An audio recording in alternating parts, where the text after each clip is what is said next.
Dokter sedang berada di Bandara Ngurah Rai dalam rangka perjalanan dari Denpasar menuju ke Palu ya, via Surabaya.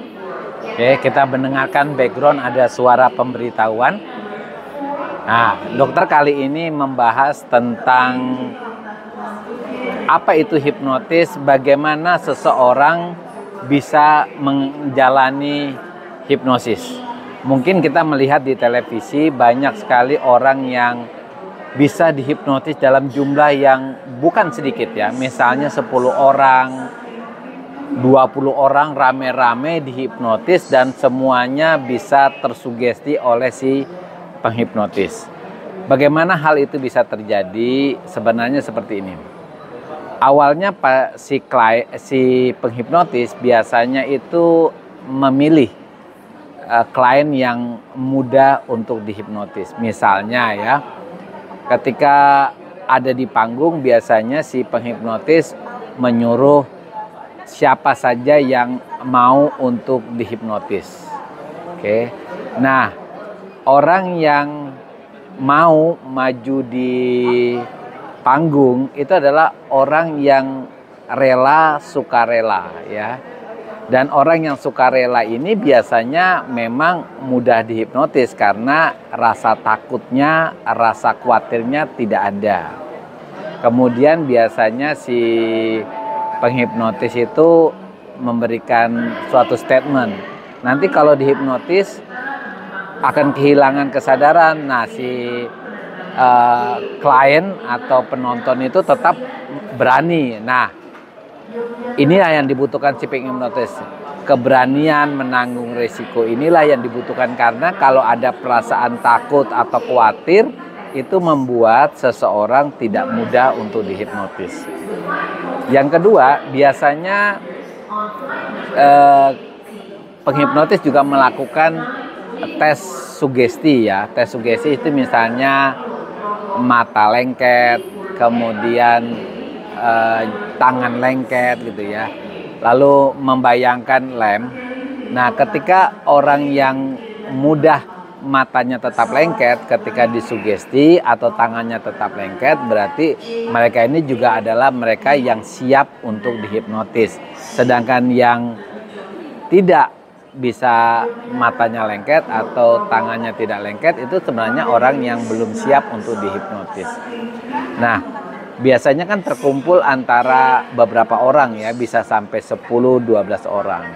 Nah, orang-orang yang penonton ini yang naik ke panggung yang sudah dikondisikan, biasanya kalau diinduksi dengan cara apapun, mau induksi cepat, mau induksi dengan cara walking hypnosis, itu tetap bisa masuk karena kondisinya dikondisikan dengan mereka-mereka yang siap untuk dihipnotis.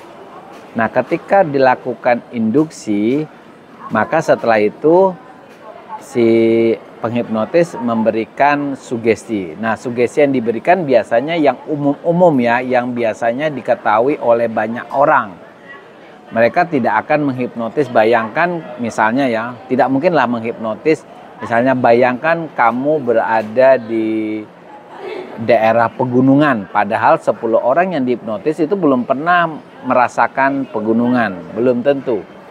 Jadi biasanya mereka menghipnotis dengan sesuatu yang sudah umum dan sudah diketahui oleh banyak orang. Misalnya, ya bayangkan kalau orang yang dihipnotis, bayangkan kalau mereka ketemu sama kuntilanak.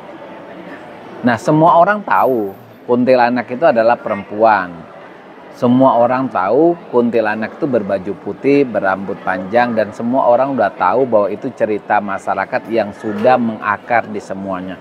Sehingga orang yang disugesti dengan bayangkan kalau di depanmu ada kuntilanak, maka mereka bisa membayangkan. Nah, dok, mereka kan tidak pernah melihat kuntilanak secara nyata. Ya, karena sugesti atau pikiran tentang kuntilanak itu bisa masuk ke pikiran orang itu dengan banyak cara ya. Misalnya dengan cerita-cerita dari orang tua bahwa kuntilanak itu berambut panjang, bajunya putih, lewat film-film, lewat cerita-cerita di sekolah, sehingga cerita tentang kuntilanak itu umum. Nah, biasanya penghipnotis itu menggunakan cerita-cerita yang sudah umum. Nah, begitu juga misalnya bayangkan kalau kamu menjadi Tarzan gitu ya. Oke. Nah, kalau Tarzan memang tidak umum ya kadang-kadang, tapi kan perlu ditanya juga suka 10 orang itu pernah melihat Tarzan tidak? Kalau semua sebagian besar pernah melihat Tarzan, tentu mereka juga bisa dihipnotis membayangkan Tarzan. Nanti gayanya mereka beda-beda karena versi satu orang dengan orang yang lain berbeda. Contohnya ya, ketika kita membayangkan seseorang melihat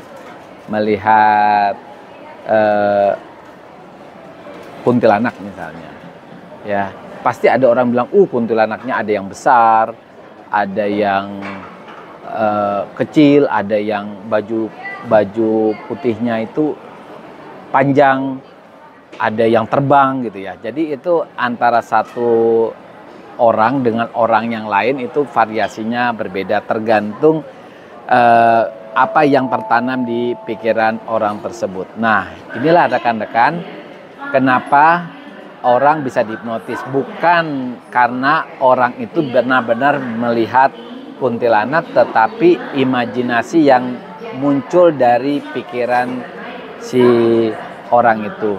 Nah, penghipnotis itu hanya membangkitkan pikiran bawah sadarnya tentang kuntilanak. Oke, teman-teman. Jadi hipnotis itu ada yang benar, tapi ada juga yang merupakan tidak real, tidak nyata, hanya sekedar hiburan ya. Makanya dapat digunakan sebagai hipnotis panggung yang sekedar sebenarnya untuk hiburan, tapi jangan dianggap benar-benar nyata.